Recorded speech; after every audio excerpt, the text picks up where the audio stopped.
Welcome to entertainment ముచ్చట్లు. So ఈ రోజు ఎంటర్టైన్మెంట్ లో భాగంగా అల్లు అర్జున్ సమంత వీళ్ళిద్దరి కాంబోలో ఇప్పటికే మనం కొన్ని మూవీస్ అయితే చూసాం, 2-3 వరకు. అట్లానే ఇప్పుడు మరొక ప్రాజెక్ట్ అయితే రాబోతున్నట్టు కూడా వార్తల్లోకి వస్తుంది. ఒకసారి ఆ మూవీ ఏంటి డీటెయిల్స్ ఒకసారి తెలుసుకునే ప్రయత్నం చేద్దాం. ప్రస్తుతం మనతోటి సినీ క్రిటిక్ జగదేవ్ ఉన్నారు, వెల్కమ్ చెప్దాం.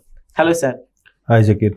సార్, ఏంటి వీళ్ళిద్దరి కాంబోలో మళ్ళీ మూవీ రాబోతుంది? యాక్చువల్గా AA22 బై క్రాస్ని బై అని కూడా అంటారు. A6. సో అట్లీ గారికి అది 6వ సినిమా, అల్లు అర్జున్ గారికి ఇది 22వ సినిమా. సో పుష్పతో ఒక రేంజ్ స్టార్డమ్ సొంతం చేసుకున్న ఐకాన్ స్టార్ అల్లు అర్జున్ గారు. సో ఇప్పుడు అట్లీతో సినిమా అంటేనే, అట్లీ కూడా అంతకుముందు జవాన్ లాంటి బ్లాక్ బాస్టర్ అవుట్ వచ్చింది, షారుఖ్ ఖాన్ గారికి నేషనల్ అవార్డు కూడా వచ్చింది.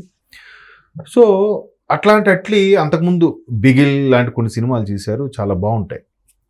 సో ఆ అట్లీ గారితో అల్లు అర్జున్ కాంబో అనగానే ఒక మంచి ఎక్స్పెక్టేషన్స్. ఎందుకంటే అల్లు అర్జున్ ఆల్రౌండర్, చాలా కష్టపడే తత్వంతో నెపో కిడ్ అయినప్పటికీ తను ఓన్గా ఒక ఇమేజ్ సొంతం చేసుకున్నాడు. సో అట్లాంటి అల్లు అర్జున్తో అట్టి సినిమా అనేసరికి ఒక హైప్ వచ్చింది. అయితే హీరోయిన్ ఎవరు ఊరిక చాలా ఇదైన టైంకి దీపికా పదుకొన్. ఆమె ఒక పక్క డెలివరీ అయిపోయింది, మళ్ళీ ఫ్రీ అయిపోయింది, యాక్ట్ చేస్తున్న టైంకి దీపికా పదుకొన్ అనుకున్నారు. అల్లు అర్జున్ పక్కన దీపికా పదుకొనే. సో ఆమె యాక్సెప్ట్ చేస్తున్నట్టుగా ఒక ట్రైలర్ కూడా చిన్న రిలీజ్ చేశారు, అట్లీ కథ వినిపించినట్టుగా, ఆవిడ ఓకే అన్నట్టు సైన్ చేసినట్టుగా. సో అల్లు అర్జున్, దీపికా పదుకొనే, అట్లీ డైరెక్షన్లు. అయితే ఇప్పుడు అది అన్ని రకాల కాస్టింగ్ అన్నీ సెలెక్ట్ చేస్తున్నారు. మిగతా 24 క్రాఫ్ట్స్ మంచి మంచి టెక్నీషియన్స్ అన్నీ పెట్టుకోవాలనుకుంటున్నారు. ఎవరు నెక్స్ట్ మ్యూజిక్ ఎవరు ఏంటి, ఏఆర్ రెహమాన్ అనే కాన్సెప్ట్ ప్రపోజల్లో కూడా ఉంది. మరోవైపు తమన్ పేరు కానీ అనిరుద్ధ్ పేరు కానీ వినిపిస్తోంది. ఎక్కువగా ఏఆర్ రెహమాన్కే ఛాన్స్ ఇవ్వచ్చు, మ్యాక్సిమం ఓకే అయిపోయిందని కూడా కొంతమంది అంటున్నారు. సో ఈ నేపథ్యంలో అందులో ఒక కీలకమైన రోల్, అంటే కథకి చాలా కీలకం ఆ పాత్ర ఎంటర్ అయిన తర్వాత కథ మలుపు తిరుగుతుంది. సో దానికి ఎవరిని పెడదాం, ఇప్పుడు ఈ మధ్యకాలం మీరు అబ్జర్వ్ చేస్తే ఏ సినిమాలో అయినా 2 హీరోయిన్లు ఉంటున్నారు. అంటే అది తండ్రి కొడుకులుగా యాక్ట్ చేసిన హీరోలు, లేదంటే ఒక హీరో 2 హీరోయిన్లు, ఒక హీరోలు లేదా ఫ్రెండ్గా పెట్టడము, అట్లాంటివి ఈ మధ్యకాలంలో సర్వసాధారణం అయిపోయాయి. సో ఇప్పుడు ఎవరిని ఆ పాత్రకి చేద్దాం, అంత మంచి పర్ఫార్మెన్స్, పైగా బాలీవుడ్ నేషనల్ వైడ్గా ఉండే పాత్ర కూడా చూసుకోవాలి. ఆల్రెడీ రష్మిక అంటే మధ్య వరుస చావా కానీ పుష్ప కానీ ప్రతి సినిమాలో తనే కనిపిస్తోంది, మంచి హిట్ టాక్ వచ్చేసింది. ఇంకెవరున్నారు అంటే ఆల్రెడీ ఆమె ఎవరు, కేఆర్ అద్వానీ ఎవరు ఉన్నారు, ఆవిడ ఇప్పుడు క్యారింగ్ ప్రెగ్నెన్సీతో ఉంది. సో ఇంకెవరు అంటే మళ్ళీ ఆలోచిస్తే అక్కడ సమంతని పట్టుకోవడం జరిగింది. కాకపోతే రకరకాల టాకు ఫిల్మ్ నగర్ వర్గాలు ఏంటంటే ఆల్రెడీ పుష్పలో ఊ అంటావు చేశారు, మంచి కాంబో, అది హిట్ అవుతుంది. పైగా సన్ ఆఫ్ సత్యమూర్తి కూడా వాళ్ళ కాంబినేషన్ మంచి హిట్ అయింది. సో సమంత బన్నీ ఉంటే ఆ సినిమా ఎక్కడికో వెళ్ళిపోతుంది అనే కాన్సెప్ట్లో ఆమెకే ఆ టర్నింగ్ చేసే పాత్ర రోలు ఆమెకే ఇచ్చారన్నట్టుగా టాక్ నడుస్తుంది. మేబీ ఆవిడకి భారీ మొత్తంలో కూడా ఆఫర్ చేశారంట, మేబీ 3 to 5 crores వరకు ఇస్తామని కూడా అన్నారు. బట్ ఆమె ఈ మధ్యకాలంలో అట్లాంటి పాత్రలు చేయట్లేదు, మంచి హీరోయిన్ రోల్ చేస్తుంది. అండ్ మోర్ ఓవర్ మంచి కథాంశంతో ఉన్న సినిమాలు అయితే యాక్సెప్ట్ చేస్తుంది, ఫుల్ లెంత్ క్యారెక్టర్గా ఒప్పుకుంటుంది అన్నట్టు కూడా ఉంది. బట్ ఈ మధ్యకాలం ఆవిడ ప్రొడ్యూస్ కూడా చేసింది శుభం అనే సినిమా. సో శుభం అనే సినిమాతో అంత పూర్తి స్థాయిలో రాలేదు, కొంత చేతులు కాల్చుకుంది. కాబట్టి ఈ ఆఫర్కి ఒప్పుకోవచ్చు, బికాజ్ ఆఫ్ బన్నీ వల్లైనా ఆఫర్కి ఒప్పుకోవచ్చు అనే ఒక కాన్సెప్ట్. అంతకుముందు పోలీసోడు కూడా చేసింది ఆవిడ, ఎవరు, తలపతి విజయ్తో. అది కూడా అట్లీ సినిమా, అక్కడ అదే కదా రీమేక్ చేశారు. ఇక్కడ ఓ బేబీ అని వరుణ్ ధావన్తో రీమేక్ చేశారు హిందీలో. సో అది తమిళ్లో పోలీసోడికి విజయ్ తలపతి భారీగా చేసింది, బట్ చనిపోతుంది అందులో. Amy Jackson next second heroine, తిని ఫస్ట్ హీరోయిన్.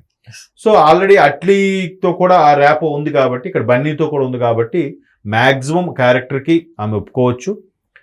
ఆవిడైతే బాగుంటుంది కూడా అనిపిస్తుంది, ఎందుకంటే ఆల్రౌండ్ తను. ఎందుకంటే మీరు ఫ్యామిలీ మ్యాన్ 2 సిరీస్ చూస్తే ఎంత బాగా పెర్ఫామ్ చేసింది, అంటే ఫీట్స్ అన్ని రకాల ఎలిమెంట్స్ చేయగల పర్ఫార్మర్ హీరోయిన్ అంటే మాత్రం సమంతనే. ఎందుకంటే Yes. ప్రొడ్యూసర్స్ చాయిస్ కూడా సమంతకి అంత ఇది అంటే ఎక్స్ప్రెషన్స్ పలికియగలదు. ఎటువంటి తెలుగులో బేబీ అనే సినిమా వచ్చింది, ఓ Yes. బేబీ సంథింగ్, అది సూపర్. అసలు ఓ బేబీ, నందిని yes. రెడ్డి గారిది. అసలు చాలా అంటే ఒక మెచ్యూర్డ్ క్యారెక్టర్ని ఎంత బాగా పలికించి చేసిందంటే ఆవిడ, అందులో మంచి యాక్ట్రెస్ ఆవిడ చెప్పాలంటే. సో మనంలో కూడా ఎంత బాగా ఒప్పించారు నాగార్జునతో పాటు. ఒక నాగార్జున గత జన్మలో తల్లిలాగా, ఇప్పుడు ఈ జన్మలోకి వచ్చేసరికి నాగ చైతన్య లవర్ లాగా, అసలు చాలా అద్భుతంగా నటించే యాక్ట్రెస్ కాబట్టి మ్యాక్సిమం ఆవిడకే ఎక్కువ ఛాన్సెస్ ఉన్నాయి. మంచి ఆవిడే మ్యాక్సిమం ఒప్పుకోవచ్చు కూడా, సినిమాకు ఒక హైప్ వస్తుంది.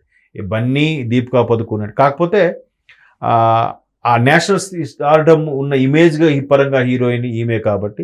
ఎందుకంటే తర్వాత ఫ్యామిలీ మ్యాన్ సిరీస్ వాళ్ళు కూడా మళ్ళీ తర్వాత ఒకటి చేశారు, సిటాడిల్ ఏదో సంథింగ్, అందులో కూడా మంచి పర్ఫామ్ చేసింది కాబట్టి ఆల్మోస్ట్ ఆల్ సమంత ఓకే అయినట్టే. సార్ ఇలాంటి పాత్రలు ఇప్పుడు ఓకే చేసేది అంటారా సమంత? చేస్తారు మంచి, అంటే కథలో లీడ్ పాయింట్ ఉంటే ఖచ్చితంగా చేయొచ్చు. అందుకే చెప్పాను కదా, పోలీస్ ఓడిలో కూడా జస్ట్ ఒక డాక్టర్గా కనిపిస్తుంది, విజయ్ మ్యారేజ్ చేసుకున్న అమ్మాయిగా ఎక్కువసేపు ఉండదు, తను ఫ్లాష్ బ్యాక్ సీన్లో చూపిస్తారు. సో కథకి టర్నింగ్ మంచి లీడ్ పాయింట్ ఉన్నప్పుడు యాక్ట్ చేయడంతో ఇబ్బంది ఏం లేదు. దాన్ని ఏమంటారు, వ్యాంపు పాత్రలాగా ఒకట హైలైట్ సాంగ్స్ పెడుతున్నప్పుడే చేస్తున్నప్పుడు, ఇట్లాంటి మంచి కథకి టర్నింగ్ పాయింట్ ఉండే పాత్ర చేసినప్పుడు కథ అంతా కూడా తన చుట్టే తిరుగుతుంది అనుకున్నప్పుడు ఖచ్చితంగా చేస్తారు. పాత్ర కనబడి నిడివి 10 నిమిషాలైనా సినిమాకి ఆయువు పట్టు అనుకోండి, అది చేస్తే ఒక మంచి నేమ్ వస్తుంది కదా. పైగా ఎక్కువ కష్టపడక్కర్లేదు. ఇప్పుడు ఇవాళ రేపు ఐటమ్ సాంగ్స్ ఒప్పుకోవడానికి కారణం అదే. Maximum 5 to 6 days call sheets ఇస్తే ఒక ఐటమ్ సాంగ్స్కి చాలా అమౌంట్ ఇస్తున్నారు. ఒక సినిమా అంతా ఒప్పుకుంటూ 3 కోట్లు ఇస్తే ఒక ఐటమ్ సాంగ్కి ₹1 కోటి ఇస్తున్నారుగా. జస్ట్ 5 days 6 days తో అయిపోతుందిగా సాంగ్ పిక్చరేషన్. అదైతే ఒక నెల 2 నెలల్లో కాల్ షీట్లు ఇవ్వాలి, మళ్ళీ ప్యాచ్ వర్క్స్ ఏమైనా పెండింగ్ ఉంటే మళ్ళీ ఇంకో ఎక్స్ట్రా డేట్స్ ఇవ్వాలి. ఇవన్నీ తలనొప్పి లేకుండా ఐటమ్ సాంగ్స్ ఇలాంటి టర్నింగ్ పాయింట్ ఉండే కీ రోల్ పొజిషన్స్ ఉంటే సూపర్. క్యామియో ఎపియరెన్స్ అంటారు దాన్ని వాళ్ళు సినిమా భాషలో. సో బాగానే ఉంటుంది అనిపిస్తుంది. Let us wait and see. Okay sir, thank you.